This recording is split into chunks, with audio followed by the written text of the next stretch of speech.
The number of first-time homebuyers in America dropped from 3.2 million in 2004 to just 1.14 million in 2024. That is not a slowdown. That is not a correction. That is a two-thirds collapse in 20 years. And the people missing from that number are not statistics. They are your coworkers, your friends, your siblings, and there is a very real chance they are you. According to the National Association of Realtors, first-time buyers now represent just 21% of all home purchases in America. That is the lowest share since NAR began tracking the figure in 1981. 43 years of data, and we just hit the worst number ever recorded. Stay with me, because by the end of this video, you will know exactly why this happened, which 3 cities are doing something real about it, and whether co-living is actually a smarter financial move than everyone around you thinks. Let us talk about the math, because the math is where this story lives. Home prices in the United States are up 53% since 2020. The 30-year fixed mortgage rate, according to Freddie Mac's primary mortgage market survey from April 2026,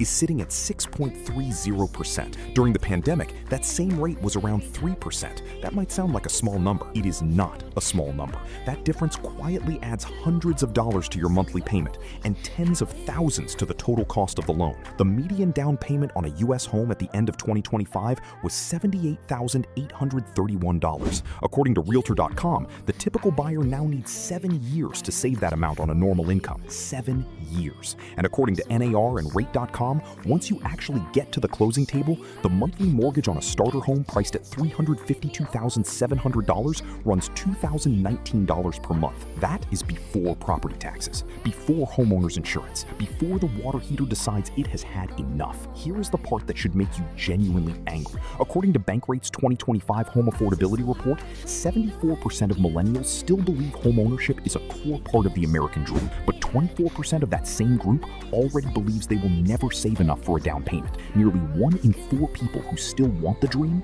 have already given up on reaching it. Millennials got the degrees, they got the jobs, they did everything the playbook told them to do, and then the playbook got reprinted without telling anyone. So where does that leave a generation that is still somehow trying to build a life? Let us start in Austin, because Austin is doing something that most American cities are still avoiding. And the reason they are avoiding it is political, not practical. Allowing more density in single-family neighborhoods means telling longtime homeowners that their block is going to change. That is a hard conversation in most cities. Austin had it anyway. In 2023 and into 2024, Austin passed what became known as the Home Amendments. These zoning reforms now allow up to 3 units on a single-family lot and removed restrictions on unrelated adults sharing a home. According to PadSplit's 2025 data, young tech workers are flooding into co-living spaces here, attracted by all-inclusive pricing that covers rent, utilities, and amenities in one predictable monthly number. Think about what that means practically. You are not splitting a lease with a stranger and hoping they pay their half. You are not negotiating over the electricity bill. You are paying one number, knowing exactly what you owe, and using the rest of your income to actually build savings. Austin spent years being the city everyone moved to for affordable living. Then it got expensive fast. Now, almost by accident, it's becoming the blueprint for what American housing looks like when a city decides to stop pretending the old model still works. Now drive west to Los Angeles, where the pressure has been building for so long that the solutions are starting to get genuinely creative. According to research published in March 2026 by the Pew Charitable Trusts and architecture firm Gensler, co-living microapartments in Los Angeles can be rented for around $1,000 per month for people earning half or less of the area median income. In Los Angeles, $1,000 a month. For context, the same Pew and Gensler research found that in 10 U.S. cities studied, approximately half of all renter households are cost-burdened, meaning they spend more than 30% of their income on rent. In Los Angeles, that number is not a surprise. It is a way of life. Here is where the data gets interesting. Building a new traditional studio apartment in a large, high-cost city often runs around $400,000 per unit in construction costs alone.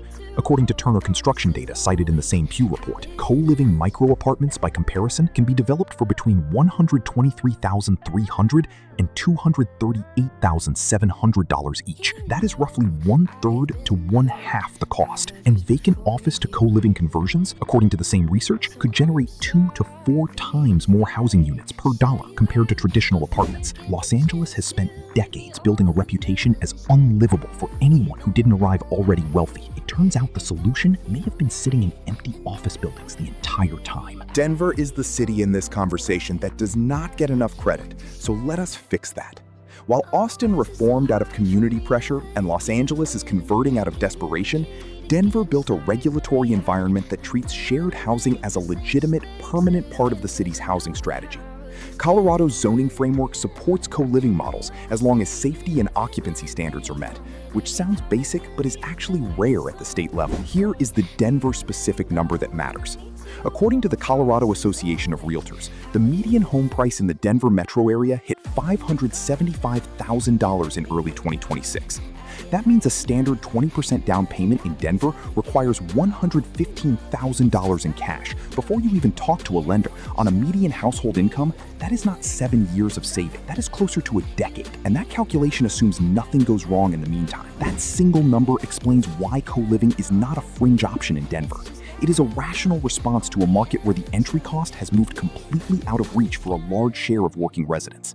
When the alternative is a $115,000 cash requirement, a well-managed co-living space with predictable costs and no down payment starts looking less like a compromise and more like a considered financial decision. Denver is not reacting to a crisis. It is pricing one in ahead of time, and that is a different kind of city entirely. Before we go further, let us address the thing that just ran through your head. You do not want roommates. You are 34 years old, you have a real job, and the idea of sharing a kitchen with people you did not choose sounds like a step backward, not forward. That is a completely legitimate reaction, and it is worth saying directly. But here is what modern co-living actually looks like in 2026 versus what your brain just pictured. Purpose-built co-living developments, like the ones expanding in Austin, Los Angeles, and Denver, are not college dorm arrangements. They are private bedrooms, often with private bathrooms, inside professionally managed buildings where common spaces are maintained, noise policies are enforced, and residents are typically working professionals in a similar life stage. The social dynamic is closer to a well-run apartment building than a shared house with a rotating cast of strangers. The more practical question for anyone seriously considering it is what co-living does to your financial profile over time. Living at lower cost for 2 or 3 years while aggressively saving does not hurt your mortgage qualification. It improves it. Lenders look at debt-to-income ratio, savings history, and credit behavior. 2 years of disciplined co-living with consistent saving and zero new debt is a stronger mortgage application than 2 years of stretching into a rental you can barely afford while saving nothing. The path feels unconventional. The math is not. Here is the part of this conversation that most housing videos skip entirely. When a millennial cannot buy a home, the damage is not just emotional, it is financial, and it is compounding. Every year without home equity is a year without one of the most reliable wealth-building tools the American middle class has ever had.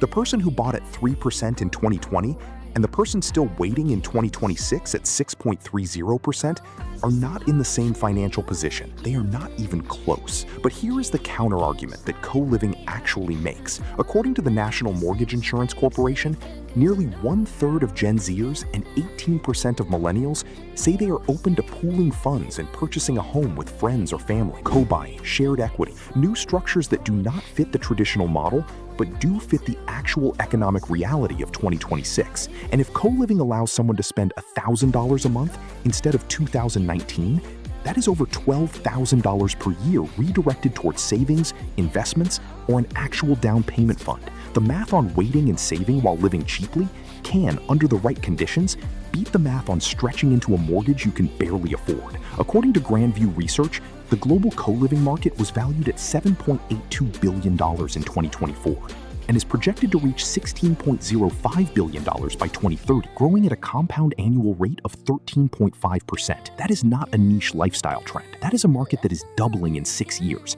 because demand is real and it is not going away. So here is where we land. The housing market is structurally broken for first-time buyers right now. NAR's own researchers have called the record low 21% first-time buyer share a structural issue, not a temporary dip. The median age of a first-time homebuyer in America hit 40 years old in 2025, an all-time high according to NAR's 2025 Generational Trends report. These numbers do not fix themselves quickly. Co-living is not a consolation prize. In Austin, it is a policy-backed expansion of how housing works. In Los Angeles, it is a cost-effective answer to a 4-decade affordability failure. In Denver, it is the rational response to a market where a standard down payment now requires $115,000 in cash before the conversation even starts. The dream did not die. it got restructured. And the people navigating that restructuring most effectively are the ones who stopped waiting for the 2012 version of the American dream to come back and started building something that actually fits 2026. If this video made you think differently about the rent versus buy debate, hit subscribe, because we cover exactly this kind of data every single week. And leave a comment telling me which number stopped you cold. Was it the 21% first-time buyer figure, the 7-year savings timeline, or the $115,000 Denver down payment? Either way, at least someone finally found a use for all those empty office buildings.